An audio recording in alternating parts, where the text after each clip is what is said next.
All right, moving on to number 7. This is where we ask about the BMPs, the actual concrete washout or paint washout BMPs and controls, as well as any other controls on the site. So are pollution prevention controls installed and functioning properly? Now, you'll have a note underneath number 7 that lets you know that this is referring to those washouts. So this is the actual containers.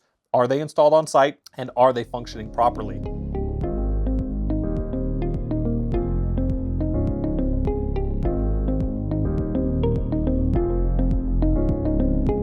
This is where you're going to annotate if they are overly full and can't receive any more washout and there's none others. If there's a concrete washout, let's say they have a kiddie pool or some other small container for concrete washout on site and it's full, that's fine. It can be left there to dry out, and then once it's dry, then the concrete can be thrown away or recycled or whatever.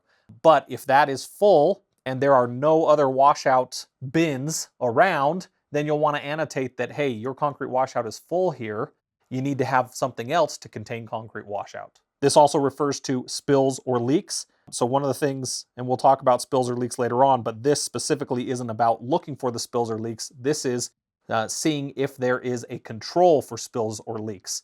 So that would be your spill kit usually. You want to make sure that there's a spill kit on site. If you don't see a spill kit on site, talk to the site supervisor, the site contact, and ask them if they have a spill kit in their truck, if they have a spill kit somewhere. They need to have a spill control available in case there are spills or leaks.